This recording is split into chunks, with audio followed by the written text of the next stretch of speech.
Hello guys, maayong buntag ka nato nga tanan. So, dalaygon ang Diyos nga niya na po kita aron maka-share na po ko para sa inyo may tungod sa pulong sa Ginoo. And our memory verse this morning is found in Mark 11:24. I know nga some of us or some of you naka-memorize aning nga verse because it is a very popular verse. Ang akong pagabasahon mga kaigsunan sa Marcos 11:24. Or Mark 11:24, there is atas English maguna. Mark 11:24, it says, "Therefore I say to you, whatever things you ask when you pray, believe that you receive them and you will have them."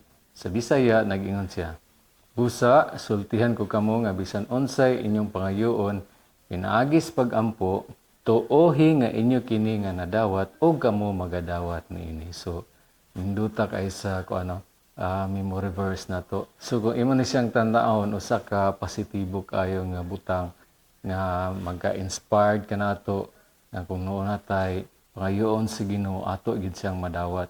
Pero karon nga kabuntagon, sultihan mo nako nga dunay mga butang nga ang uban na discourage. Why?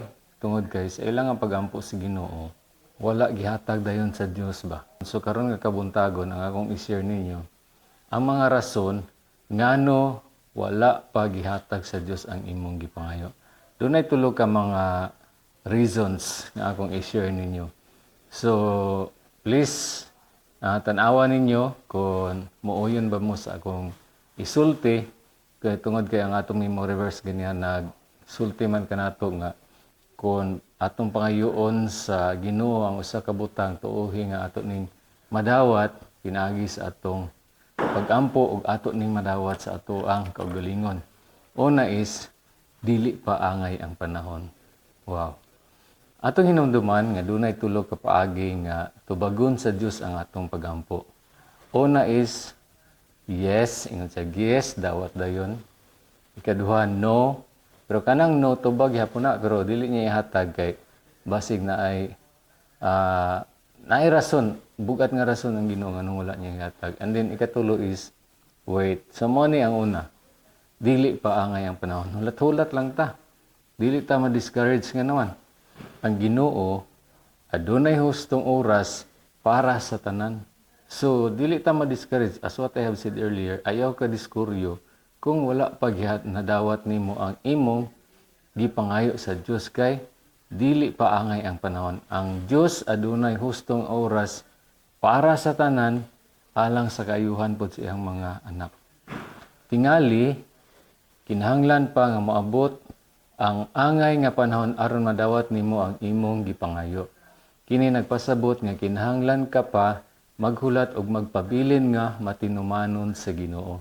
Padayon lang ta sa itong pag-alagad sa Dios. Kung wala pa nimo madawat ang imong giampo, hulat-hulat lang kay dili pa angay ang panahon. Ang ikaduha guys is ang Ginoo adunay mas maayo nga plano. So inana di ay.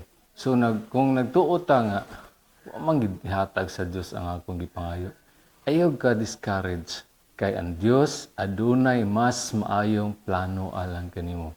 Siguro ang imong gipangayo dili maoy maayo nga nakita sa Dios para sa imong kaugalingon. We have to remember that God knows our futures. He sees what is ahead of us.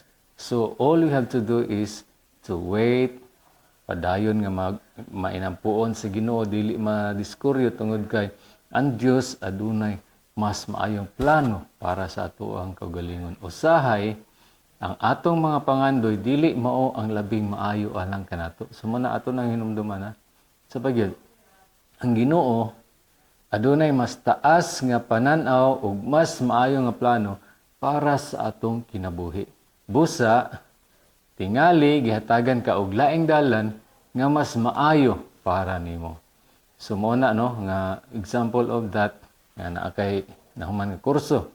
Unya tuwa ka didto nagtrabaho nga dili in line sa imong nagraduatean. Siguro mo nay plano sa Ginoo nga didto ka gibutang kay nakita man niya nga efektibo ka dito nga field unya makahimaya pag kasngalan sa Ginoo nga naa ka gibutang niya dito. So mo na nga adunay plano, mas maayo nga plano ang Dios para kanato. Ang ikatulo guys is ang imong gipangayo dili makaayo kanimo. As what I have said earlier, God knows our future. Nakita na niya danon si mahitabo nato sa unahan sa atong kaugalingon. So, kung ang imong gipangayo ihatag na sa Ginoo, posible nga nakita niya nga basig mawala ka sa pag-alagad puhon. So, man tagaan ka og lain nga butang. Nga katong butanga nga imong nadawat, mao tay pinaka nindot nga tubag sa imong pagampo kay nakita sa Dios nga kining butanga kung naa nimo mao ni nga makapalig-on pa kaayo sa imong pag-alagad ngadto kanya ug mosalig pagigas Ginoo nga naman. Tingali ang imong gipangayo dili makaayo para sa imong kinatibuk ang kahimsog ug kalipay. Kay kung gihatag to sa Dios nimo, basig mawala ka sa pag-alagad dili na ka malipay sa imong kaugalingon. Ang Ginoo nasayod sa tanan ug dili siya mopasalig ug butang nga mahimo magdala og kadaot kanimo sa umaabot. Sa mana nga mahigugmaon gyud ang Ginoo. Ang atoa lang kay duna man gud tay sa atong tawhanon magud. Gusto dayon ta nga kinigid Lord.